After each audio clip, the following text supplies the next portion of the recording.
なんとかなったみてえだな。畳みかける。こ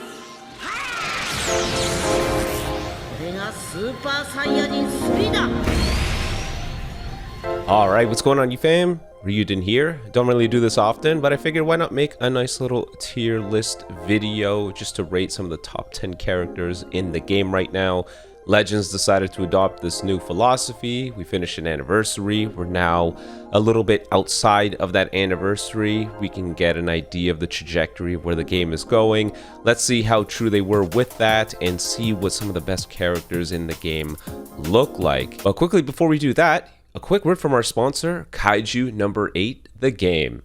Hold on, giant monsters, cinematic combat, and earth-shattering punches? Yeah, you're gonna want to see this. Based on the global anime phenomenon and the Shonen Jump breakout hit, Kaiju number 8 the game drops you right in the middle of the chaos and is glorious. Take command of the Japan Anti-Kaiju Defense Force as you go head-to-head against monstrous kaiju in explosive, high-stakes battles. This isn't just button mashing. Kaiju number 8 the game brings strategic, turn-based combat to life with a system that's easy to jump into but deep enough to satisfy hardcore RPG fans. Choose your team, line up their skills, and when the kaiju's core is exposed, boom! Unleash your ultimate attack and bring the thunder. You'll feel the bone-crushing impact of Kafka's punch, the blade-dancing finesse of Soshiro Hoshina, and the unstoppable force of Hikoryu Shinomiya's axe, all rendered in jaw-dropping, high-end visuals. Seriously, this game looks insane. And it's not just about the battles. Relive the anime's gripping storyline, explore original side stories, and uncover never-before-seen moments with your favorite characters. The world of Kaiju number 8 is bigger and deeper than ever, and you're at the center of it. Now, if you're like me, you probably have that one Kaiju you are eager to do battle with. For me, it's gotta be Kaiju number 1. Just look at this beast. Towering, terrifying, and absolutely built like a nightmare. The layer of armor, the gnashing teeth, those swirling alien-like patterns. Kaiju number 1 doesn't just show up, it dominates the scene. Every time it's on screen or in game, it feels like a boss fight waiting to happen. Definitely one of the most menacing designs in the series and one of my favorites to fight against. So what are you waiting for? If you haven't downloaded the game yet, now's the perfect time. We've hit 1 million pre-registrations, and to celebrate, you can claim a 5-star character of your choice to start your journey. So be sure to download using the link in the description box down below, or the pinned comment, or scanning the QR code on screen. Thank you again, Kaiju number 8, the game, for being today's sponsor. Alright, quickly before we start, big shout out to whoever maintains this tier list. I think it's a community effort, but it's nice to see that all the recent characters are here. Very, very convenient, so thank you. And I'm also going with this template just because it makes it easier for, I guess, people that want to screenshot this afterwards and discuss. Odds are I'll be called an idiot.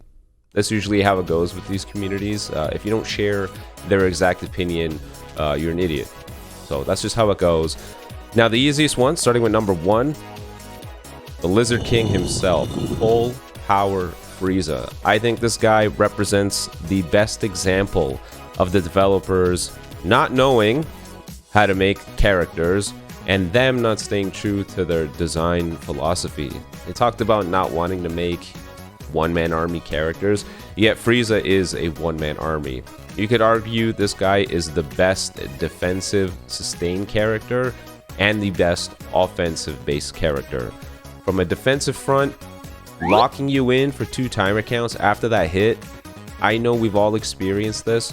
You've run into a situation where you would be able to swap out to another character that had cover null and you'd be able to extend your combo, but you can't because you got boxed in with Frieza. Maybe you ran into a situation where you use a strike to catch Frieza and then your opponent has Ultra Namek Goku, Kaioken Goku, and you're somebody without cover null, so now you're forced to use the blast card, but guess what? They swap because they know you're boxed in. He just makes these scenarios that make it so easy for you to get screwed over. Not only that, but him increasing the arts cost, healing 25% of his health, and him making your ki go down. From a defensive front, he's just the best. The guy has way too much sustainability. And then the offensive front, I don't need to explain it. It's the Death Beam. The Death Beam has virtually no counterplay.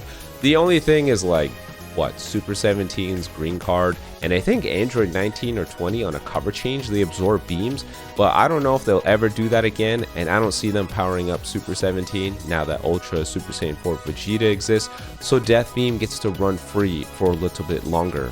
A short animation projectile that basically can't be countered, paired alongside a character that can continuously get himself cover null in cards.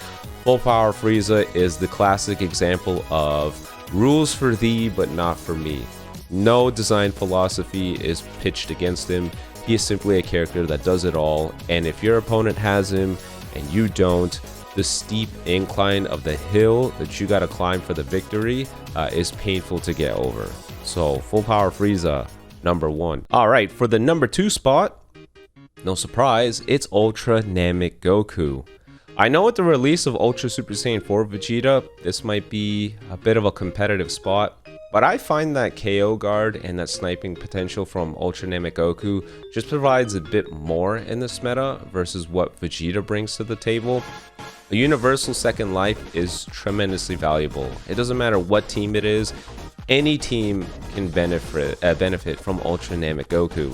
Not only that, but this is a character with a decorated list of overpowered mechanics. He has an AoE green, a blue card that takes away buff effects, something that's very obvious for characters like Metal Cooler, where type neutral was their forte to not getting decimated, but a blue card from this guy just wipes him off the map.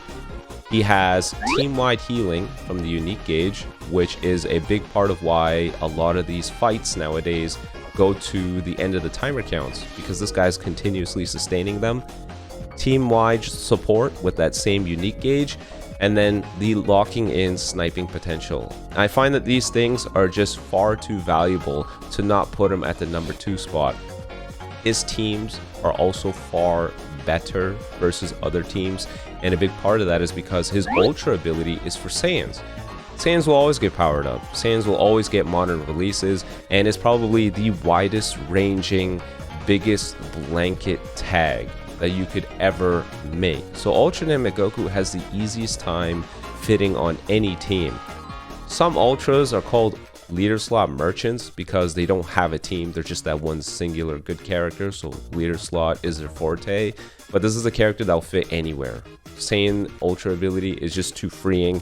But not only that, this guy reduces card draw speed, so similar to our friend Full Power Frieza, he is another character that is a one-man army. However, Goku's side is a one-man army in that he does everything for the team.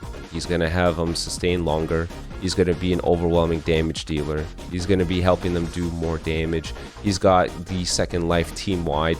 He fits every single role. If he's not killing you, he's helping out everyone else kill you. Alright, and the number 3 spot goes to Ultra Super Saiyan 4 Vegeta. This guy is a powerhouse, an absolute shredder. When he has that release gauge up, he can just rapid fire 7 to 8 additional cards, which take any character from 100% to 0. I've seen very high starred Ultras or LFs with Zenkai buffers lose all their HP from a decently starred Super Saiyan 4 Vegeta with that release gauge. He does a tremendous amount of damage, but that's not where this guy truly shines. The switch attack ability was intended to help answer to KO guard. A team-wide second life is pretty difficult to deal with, especially with other characters that help with the sustainability. So this is meant to be that quick opportunity to finally get rid of it, or snipe out a character.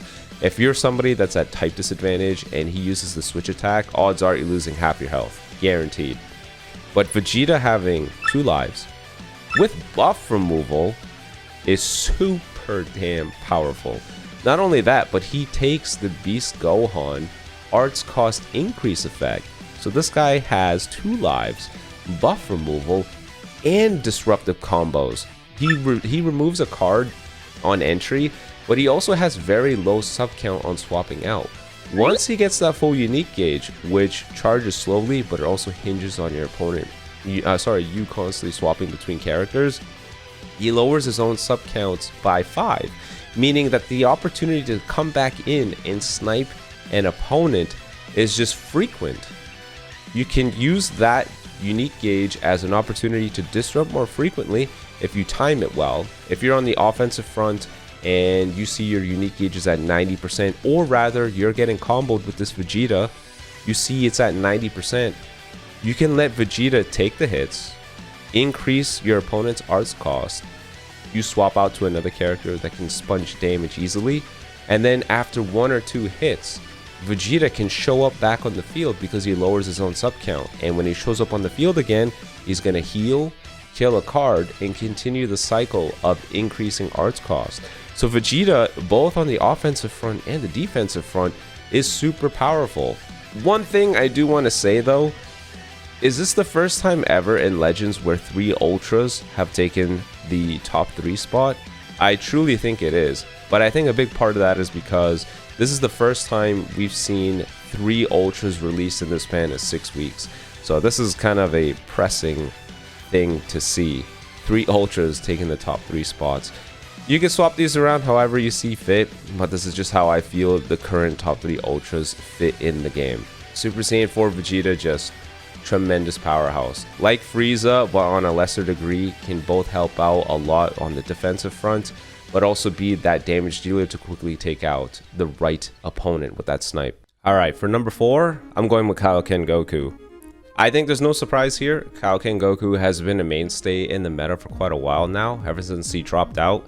Some part of it being that Saiyan Saga units have access to very powerful pieces of equipment, and although he's out of the featured boost and it has impacted his overall tanking a bit, he still hits as hard as ever. That unique gauge is the perfect design for a defensive gauge. Not only is it killing cards, but it's also healing up Kaioken Goku, and it can continuously fill up fast. I think we've all been in scenarios where Kaioken Goku's unique gauge was the difference between you finally getting to kill your opponent and win the match, and them living for another priority that you gotta fight for. He has a short animation green, the solar flare, which is always going to be super damn valuable.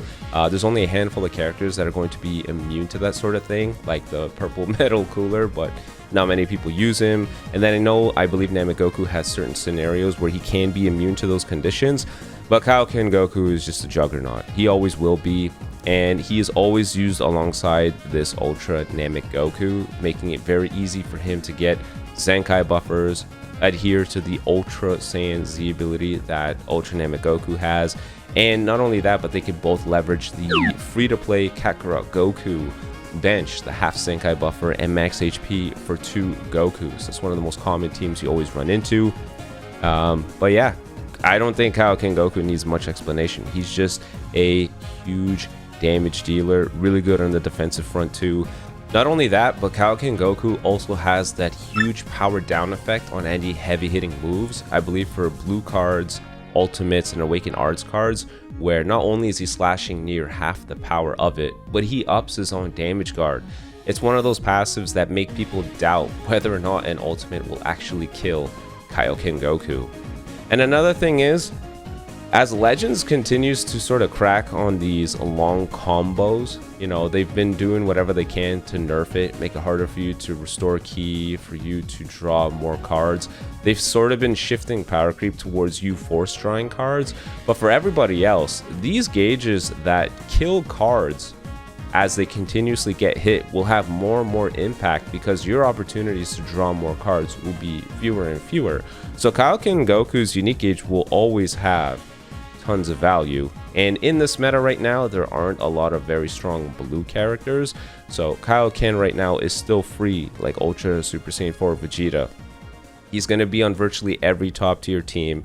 He has the easiest Zenkai buffer available to him. He's pretty much the right hand man to Ultra Namek Goku. So for me, Kaioken Goku is going to be number 4. Alright, number 5, Kefla.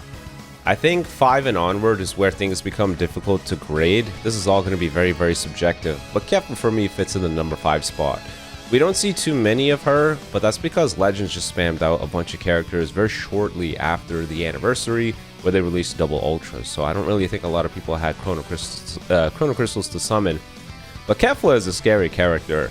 I've only ever had her at low stars, so for me she still feels like a bit of a glass cannon, but she's one of those characters where if she does get her hands on priority, it's very difficult for you to sustain the overwhelming damage that comes from her. So when she gets her hands on the release type gauge, nothing can stop her combo potential. Not only does she get protect hand, but she also gets nullify attribute downgrades, meaning arts cost increased moves from say full power Frieza or Super Saiyan 4 Vegito will not stop her combo potential. The only thing that would stop her would be key reduction effects. But Kefla has pretty low costing arts costs. I think there are arts cards, sorry. I believe she has -10 to strike and blast. So even if you were to reduce some of her ki, she's one of those characters that has very high ki recovery with low cost arts. So she's able to just go ahead and continue that combo regardless. She has that multiple vanish restore play that makes it very tricky to catch her, sort of like a Prime Ultra Super Saiyan Blue Kaioken Goku, the yellow one. Very reflective of that. But yeah, if you can play around maintaining your priorities, she could very easily 1v3 entire teams. Her main ability also gives her vanish back, fills the unique gauge to 100%. So if there's any scenarios where you run out of run out of cover null, then you can just pop that main ability and continue the onslaught again. You can make very fun drop combo plays with her if your combo goes on for too long, where your opponent will not expect you to have vanish back again, and then you just continue the chaos. Yeah, she is a very, very, very oppressive character. Outside of those things, she doesn't have the most on the defensive front. She does reduce ki, and I believe she also destroys a 1 card, but in the face of the other 4 characters above, I think she does the defensive measures on a lesser degree, but offensively she definitely can do more. The only trickiness thing would be sort of her teams right now, but otherwise I think number 5 is an appropriate place for Kefla. She is a very hard-hitting, very tricky to capture character, a little bit of a glass cannon, but she has all the tools in her kit to just keep on comboing forever and ever and ever. I think she's a very, very dangerous character. Alright, for number 6, I'm gonna go with the Saiyan Saga Vegeta. A big part of this guy getting more value in my eyes comes from the Super Saiyan 4 Vegeta. Now that he has a competent red to run alongside and he's a range type, it feels like this guy's showing more value out of what he can do. He has a decent disrupt, he's able to kill 2 cards, and the character is able to reduce ki. But what his disruptive effects look like paired alongside Ultra Super Saiyan 4 Vegeta, it feels like a complete package of just disrupting an opponent's combo. You kill 2 cards, you take away 30 ki, then you go to this guy who kills a card and he's able to increase the arts cost, and then these two both have sub-count manipulation plays you can do, so you can continuously back and forth between them, making it tricky to extend a long combo with them. Not only that, but I think this guy's second life got far more value. You'll notice that in the top 3, 2 of these characters have dangerous snipe potential. So I think second life mechanics that are tied to like a succession or a revival got more value out of that, because a lot of characters will easily get sniped by him and easily get sniped by him. Once that unique gauge is up, just go ahead and rush. Or for this guy, just do that quick switch attack and they're dead. So having somebody with a revival, a lot of value out of that. Typing wise, these guys synergize very well too. He is a Saiyan Saga character, so he has access to very powerful equipment similar to Kaioken Goku. But Kaioken Goku sits higher right now just because the unique gauge is providing more for him and his teams are better. But I could see Saiyan Saga Vegeta go up a point or 2 if the Vegeta clan team gets 1 more character. If they go ahead and they Zenkai Bulla, or they make another character that allows them to manipulate subcounts even further and is paired alongside ally healing like Bulla, then I could see this guy go up to the number 4 spot and Kaioken goes down 1 spot more, because of just the synergy that those two have together. Because Bulla is going to be giving them more damage and giving them team-wide healing and sub-count manipulation, and ki reduction. So she reduces 30 ki, this guy reduces 30 ki, kills 2 cards, this guy kills a card. You're not going to be able to combo whatsoever. And that's where somebody like maybe Kefla gets value, because she can protect her hand, so this guy's 2 card killing is not going to interfere. The only thing that would be an issue for her would be the ki reduction, but then again, she has very low arts costs for her moves, so she might be okay with her high ki recovery. By the way, second life, decent damage, but I think just his second life abilities and his sort of jack of all trades, master of none sort of kit is what's important here. He can help extend combos by netting a bunch of cards after using 2 or 3 additional cards. He's got that projectile green, which has been a lifesaver in moments where you're at a stalemate against your opponent, or they go for a blast card and get priority. Multiple vanish restoration moments, long combos as well.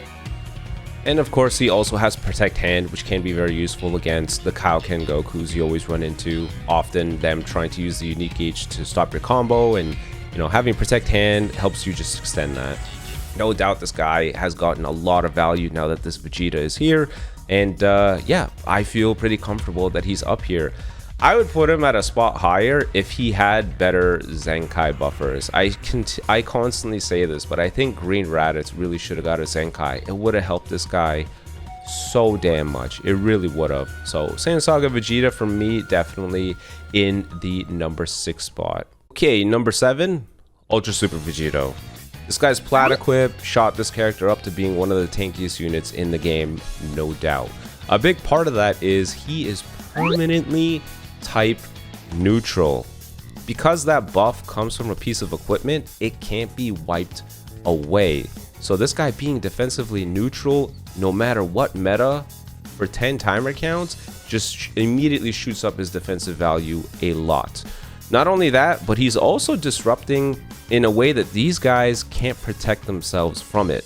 These guys either have Protect Hand, or they have nullification of attribute downgrades, aka increasing arts cost, but none of them have something like protect themselves from ki reduction, which is one of Vegito's fortes. So he's going to take away 50 ki, be defensively neutral, have well over 4 million HP, and heal 15% of his health when he shows up. 15% of a 4 million plus HP pool is a lot. And similar to Ultra Full Power Frieza, he makes the enemy's sub counts go up by 3. Meaning if your opponent is someone that doesn't have 100 ki, it's aka it's not the start of their combo, then odds are Vegito's going to completely shut it down. They're going to be trapped with him after that disruptive effect, which oftentimes ends the combo entirely. The only problem for me, and why he's sort of on the lower end of the top 10, is the unique equip didn't do as much in terms of firepower for Vegito. He still has a hard-hitting ult. He can go time neutral with that green card. But I think that the game is really ushering a lot of crazy power creep. Everybody's doing a lot of damage. And for Vegito's case, he's sort of on the tail end of doing a tremendous amount of damage, similar to these other guys here. So for that reason, he's sort of losing a few points in this top 10. Yeah, otherwise though, very, very, very dangerous option. Him manipulating sub counts is a big deal as well, because if he's paired alongside other characters that do a decent job of tanking hits, then you could just continuously return back to Vegito to just stop your opponent's combos. So, you know, if you have Super Saiyan 4 Vegeta and he takes a couple of hits, and then you swap out to Vegito, then this guy gets a full unique gauge, you can swap back to him, and while he's increasing arts costs and he's getting hit, this guy's lowering his own substitution counts, and he can quickly swap back into him.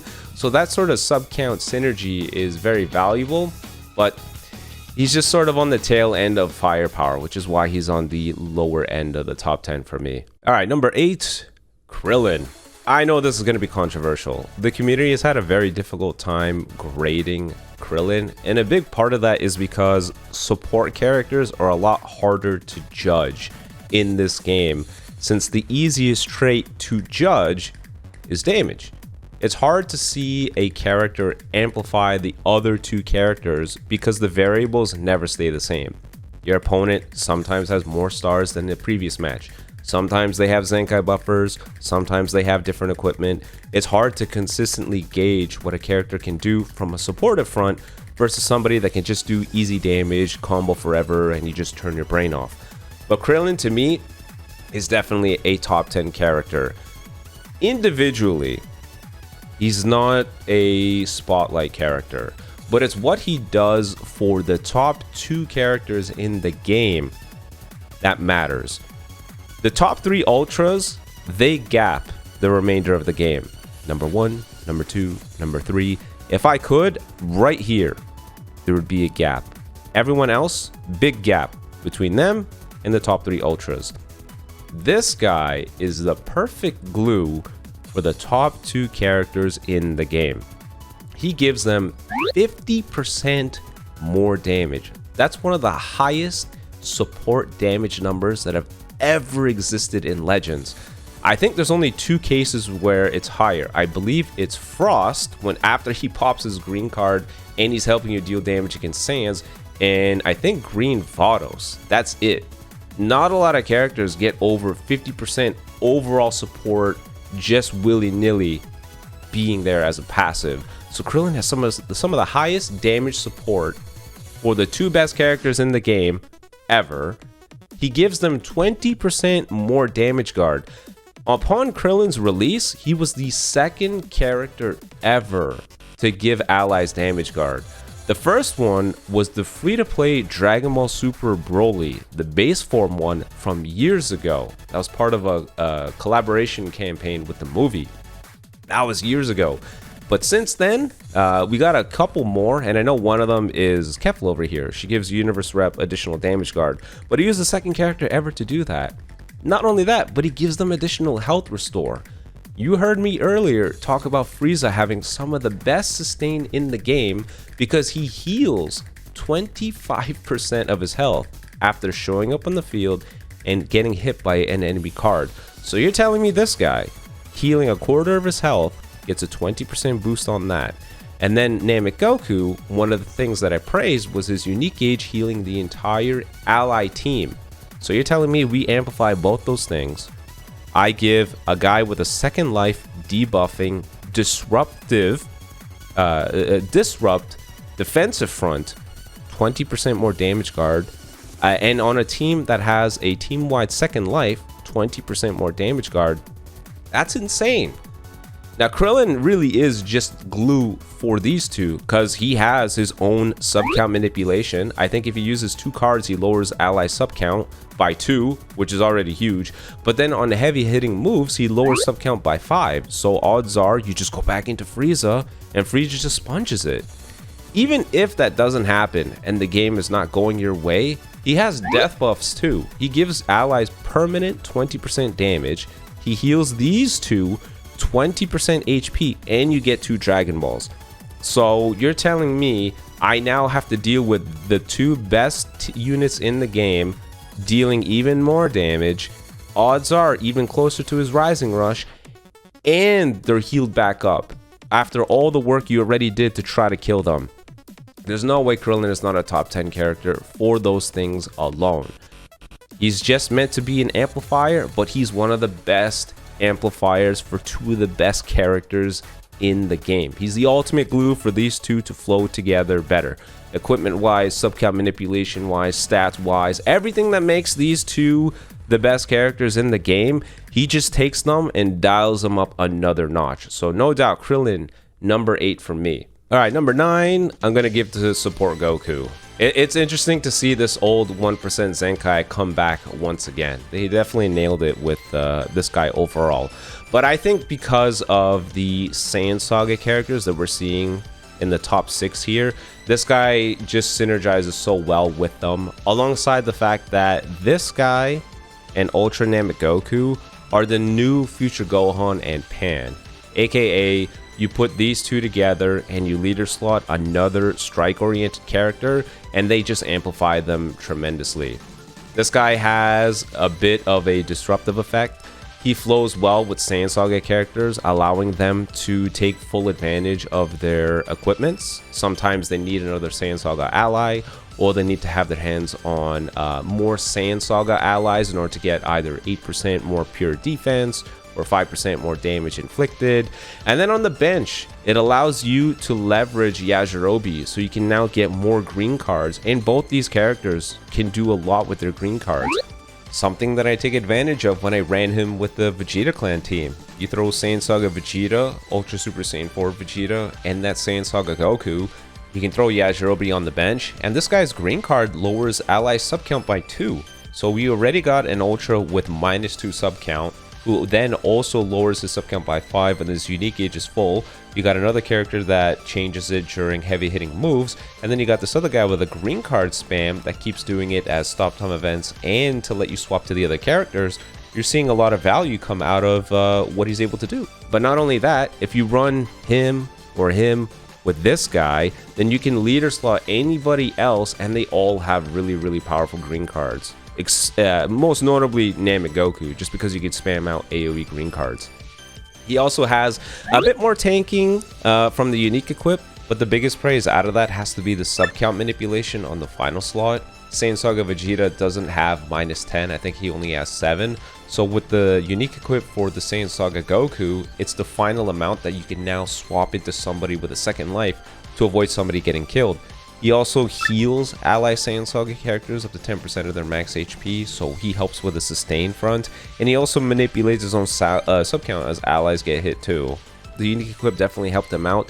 He's got that baby disrupt when his HP falls below 50%, which can be helpful. And he also has the +2 sub count when he shows up on the field, similar to what Ultra Super Vegito has, and similar to what Full Power Frieza has, except for him, he just has it when he shows up on the field, so that could be helpful for you rushing an opponent that doesn't have someone on the team with sub count manipulation.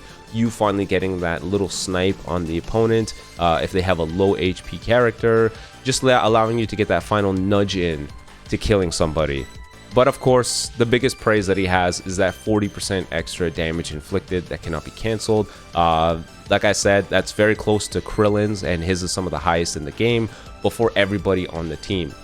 This guy and this guy with that full unique gauge, 65% damage inflicted, that's going to be noticeable for any character and will make any strike-oriented character look good. So yeah, I'm going to put him at number 9 for sure. Alright, and then finally, number 10, the Tag Force. These guys got a huge power-up out of their unique equip, and I don't know if this is a telling sign from the devs that maybe unique equips are now just better than Zenkai Awakenings, but the power up that these guys got from that unique is tremendous. Now when they tag switch, they get an additional card, they have Protect Hand, and they nullify attribute downgrades in normal conditions, so they have very strong protective measures. But also the Vegeta side has very low arts costs, so the things that I praise Kefla for, and the things that I praised some of these other characters for, like him having the Protect Hand, her having the release gauge, nullifying attribute downgrades and stuff like that, these guys have off the tag switch. Now the only thing is it doesn't last as long as these two, but just the fact that they got it out of a unique equip is so good with handling disruptive effects. The Goku side has all of the sustained damage cut penetration, and with a dead ally, he gets 60%. So it's very easy to see how these guys have some of the hardest hitting blues in the game. I've always praised them for the cool Vanish Restore plays you can do as well, but they just hit really damn hard now. We're in the beginning of a GT buffing campaign, so if they get the right allies, we can see them get more value too. The only thing is they don't have much when it comes to defensive mechanics. They do lower sub count by 10, so they pair pretty well with the Super Saiyan 4 Vegeta, just so you can rapidly swap out.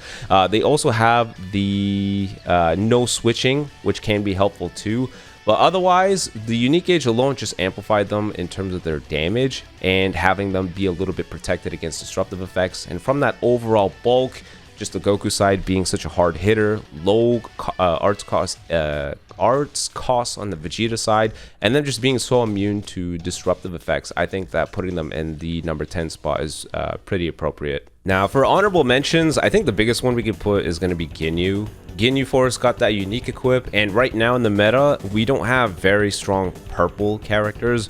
We have Metal Cooler, he's the most recent release, but they focus more on him just being a guy that can take many hits versus someone that can help deal with some of the greens. So he's a defensive character, but the meta demanded a more offensive focused purple character. So he's going to be honorable mentions, but I think Ginyu is probably the best purple we have right now with that unique equip. Of course, there is Tien and Chaozu as well. We can put Evo as well. Basically, anyone that released in the last little while, you're going to be throwing in honorable mentions. Let's be realistic here. But a lot of these characters probably would not drive or get you the same mileage as what these guys can do. Either they have more superior team options, equipment options, flow-wise with other characters on the team, or just overall class out these characters in terms of what they can do. You know, I feel bad for Evo, but Evo right now doesn't feel like he would stitch well on any team because he's such a selfish character. Like, if you want to run a Vegeta clan team with this guy and this guy, you got two characters that want to charge up unique gauges. It just feels so unfitting of him fitting there. You know what I mean? That's why I keep saying, if they Zenkai Bulla, then unfortunately Evo is not going to be used on the Vegeta clan team. Kale and Khalifa are still really damn good as well, but I feel like people are going to start going with these other options. Like, if you had to go with a green or a yellow, odds are you'd be going with Ultra Namek Goku or Kefla, but you know, if you don't have those characters, then you could definitely slot them in there. Transforming MUI, I think, got hurt the most as we see more strong green characters. We have more sniping characters, and then obviously the Death Beam is just the final nail in the coffin for MUI. I just think that was it for him. You know, Kaba is just a great support, but otherwise he doesn't have the craziest disruptive effects. You know, he's a support, but not as dominant or as useful as some of the other already existing support characters that are in the game. So you guys let me know in the comment section below how you feel. If you feel differently, you know, that's fine. How everyone feels about, I feel like the top the top 5 characters are pretty solid, but I feel like after that, that's where people's opinions change. I know some might feel that this guy being permanently type neutral means that he should be higher. Some people might feel that the tag 4's overall bulk and the one-shot in blue should be higher over, say, Kefla. Or some people feel that because, you know, Krillin is just an amplifier, shouldn't even be here, or this guy shouldn't even be here, and say, you know, maybe this guy should be higher, or this guy should be higher because he has the second life and the same Saiyan Saga equips. It's all just based on what you see in the meta, who you constantly fight, how impactful they have on the teams here. But the biggest takeaway for me is this.